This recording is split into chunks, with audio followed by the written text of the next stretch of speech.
Three Lions TV. We are sponsored by Regal Elevators and Lifts Consultants Limited for the entire Euro 2021 campaign. As always, big thanks to Big Kev Toomey at Regal Elevators. I'm sure you're going to see him somewhere along the way giving his opinions on the national team, just like he does on the Lions. This is your preview show, of course, for our first game on Sunday. The Euro starts tomorrow with Turkey against Italy as the opening fixture. But England's campaign starts at Wembley on Sunday in Group D against Croatia. Let's start out, of course. Well, not of course, because this is the first, hopefully, of many videos. Let's start out by taking a look at the squad that Gareth Southgate has picked for the campaign. Okay, so already a lot of debate about the squad. Too many right-backs, not enough midfielders.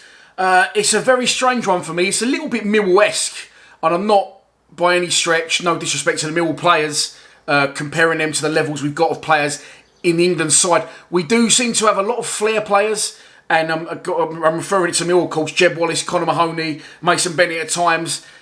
A lot needs to happen for those all to pull it off in one game, and I just feel we've got a lot of flair players, and I'm talking Sancho, I'm talking Grealish, I'm talking Foden, as many others, and just not enough, you know, kick, bollock and bite, not enough experience, not enough older heads in there. But as I said, let's look at the squad as a collective. Of course, one change from the squad that I'm going to show you is Trent Alexander-Arnold, one of those of many aforementioned right-backs, has now pulled out injured. He was injured in our 1-0 win over Austria last week, and he's been replaced by Ben White from Brighton and Hove Albion. So here we go. Here's the squad. Three goalkeepers, Dean Henderson, Sam Johnson, and of course Jordan Pickford will be the number one. As I've already mentioned, Trent Alexander-Arnold replaced by Ben White, Ben Chilwell, Connor Cody, Reece James, Harry Maguire, of course, returns to training this morning, is still not potentially fully fit for our opener on Sunday. Tyrone Mings, Luke Shaw, John Stones, Kieran Trippier, Kyle Walker.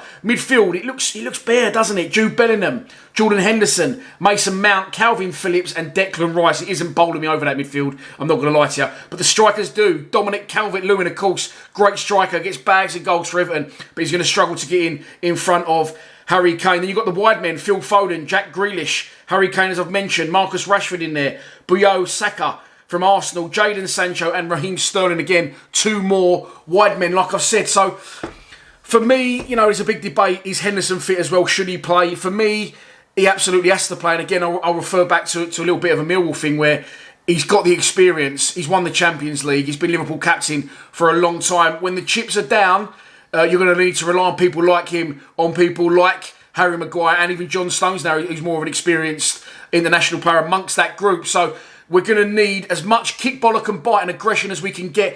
Grealish, love him. Foden, love him. Of course, you've got Raheem Sterling there. A little bit more of an experienced one there, and I would head in that group, a young group. Jadon Sancho, a younger one, coming into that. Saka, of course. There's lots of flair. There's lots of wide men. There's lots of tricks and turns and potentially to unlock defences. But first and foremost, in my opinion, we need experience. So, with that in mind, this is the team that I would pick for Sunday's opener. Jordan Pickford in goal. Kieran Trippier, right wing-back. Luke Shaw, left wing-back. Kyle Walker, Harry Maguire and John Stones as a back three, with Jordan Henderson, if he's fit, and Mason Mount. And then up front, I'd have Kane central with Grealish wide left and Foden wide right, or them two switching over, whichever way you like it. I may have just contradicted myself there slightly. Marcus Rashford, I think, will start ahead of Grealish. These players we've got, as I said, bags of potential. This is their stage now, and I think they possibly could do it. Mixed in with a little bit of experience further back. I think Henderson's got to be in there as the core of the side, and in him dictating the midfield and allowing Mason Mount to bomb on and show the energy that he's got, getting forward and linking in with the front three. The back three, I know Kyle Walker's not a centre-back, but I'm struggling to see what else we can do here at the minute.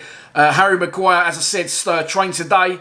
The first time that all 26 trained. And again, Trippier, experienced at this level, of course, scored the goal. Had a very good campaign in 2018. Luke Shaw wasn't there really in 2018, I believe he was injured. And I think Fabian Delph played a big part. So it's good to have a left-footed, left-sided player. And I think there's a decent mix of youth and experience. How are we going to fare in the tournament Let's take a look. So, of course, we come into the tournament on the back of 2 wins from 2 and no goals conceded. 1-0 win against Austria and, of course, 1-0 win last time out on Sunday against Romania. Again, with a penalty, another penalty missed in that game, of course, where Jordan Henderson pulled rank.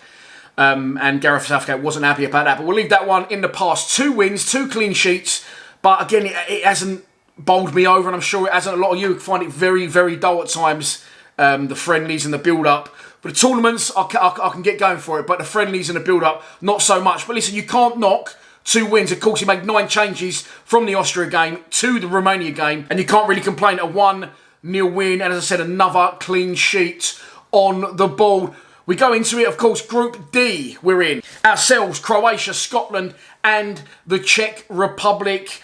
Scotland's not going to be as easy as people think. Of course, a derby is always going to be a little bit more fiery, a little bit more tighter than potentially the levels in teams will suggest. So I think it's massive, of course, it's massive on Sunday that we get a good start on the board. Let's take a look at our opposition, of course, Croatia. And as I said, I don't always like to judge it too much on friendlies and dwell on it too much, but we can only go on what we've seen. Croatia have come into this on the back of 2 disappointing defeats, a 1-0 loss against Belgium, of course, they'll be there or thereabouts at the end of the tournament, but a 1-1 draw against Armenia with Perisic getting their goal. They come into the tournament as well, ranked 14th in the world, which surprises me. They've got a lot of talent in their team, Perisic, Modric, Kovacic, loads of players called Ivacic, but yeah, 14th in the world, which surprised me, of course, after they got to the World Cup final in 2018, of course, knocking us out along the way in the semi-finals and losing eventually heavily in the final to France. So we're looking to get our revenge against them on Sunday. Of course, it's on home soil for us at Wembley. That should give us a slight advantage. And of course, after the World Cup, later that year, in November 2018, we did get sort of a little bit of revenge when we beat them 2-1 in the Nations League, with Harry Kane getting a late winner in that game. So we've got a little bit of form, previously beating them at Wembley, and we'll be going into the game on Sunday with 25% capacity of England fans there looking to do the business. So this is your preview show, and here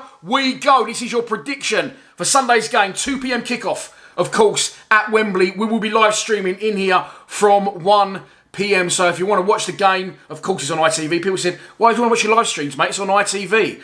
Well, watch ITV and listen to my commentary because it's clearly better than what the professionals can offer you. So I'll see you in here Sunday from 1 p.m. if you want to watch the game along with me. But getting to a prediction now, I strongly believe that whoever wins this game will win the group. However, I don't think either team are going to win this game. I think it's going to be a nervy, edgy, tetchy opening game to the tournament for both sides. And I think it's going to be a 1-1 draw with Phil Foden to get our goal, which will mean it is all to play for going forward against Scotland next Friday. So that's your lot for this first preview show and a little bit of a squad overlook. So, yeah, I'm not sure it's going to go this Euros. I'm not sure it's going to go for us, for me, for you. And I mean, obviously, views for the channel. Of course, we get great views for Lions TV.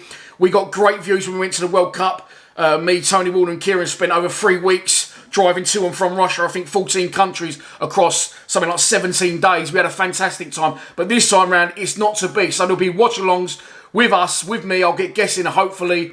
Might even try and do a few at a pub and get a little crowd along the way. But for now, it is what it is. And I'm going for a 1-1 draw on Sunday against Croatia at Wembley to kick off Group D for Euro 2021. So I hope you've enjoyed this video. I hope you stick with us along the way. Free Lions TV is in full flow. Is it coming home? Let's hope it is. Please subscribe to Lions TV. Free Lions TV even. Come on, you Lions.